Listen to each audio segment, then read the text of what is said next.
পাখিটাকে আসলে নিচে গরমে বেশি, অনেক বেশি গরম, তো এই গরমের কারণে মনে হয় ও অসুস্থ হয়ে পড়ছে। একবার বাচ্চা উঠতে পারে না, চড়ুই পাখির বাচ্চা, মেবি বয়স 10 দিনও হয়নি।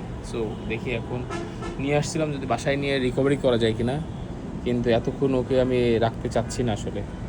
সো আমাদের এই অফিসের যে গার্ডেন আছে, সো এখানে একটু ছেড়ে দেই, যদি সারভাইভ করে তাহলে সন্ধ্যায় আমি বাসায় নিয়ে ওকে রিকভারি করার চেষ্টা করবো, যেহেতু আমার বাসায় আরও পাখি আছে। আর এর ভিতরে যদি ও সারভাইভ করলো তো করলো, না হলে এখানে আবার কাকে বা ওই যে চিলে খেয়ে ফেলার সম্ভাবনা আছে। সো একটু পাশে রেখে দিই আপনি কি মানে এই পশু প্রেম আপনার কোথা থেকে আসলো? এটা আফজালের সাথে রিপোর্ট করার পর থেকে, আসলে আফজালের রিপোর্ট করার পর থেকে বলা যায়।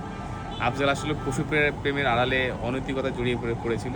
আপনার কোনো সম্ভাবনা আছে কিনা? না, আমি অত বড় আফজাল হতে পারবো না। আমি প্রাথমিক অবস্থায় সামনে যদি একটু দেখি পাখি বা কুকুর। সুযোগ পেলে আফজাল হয়ে উঠবেন না তো?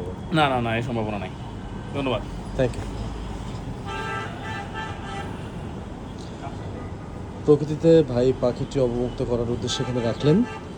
যদি পাখিটি এখানে থাকে তাহলে এটা বাসায় নিয়ে যাবেন, আর যদি পাখিটি চলে যায় তাহলে তো প্রকৃতিতে সে বাঁচবে। থ্যাংক ইউ ভাই আপনাকে। Thank you.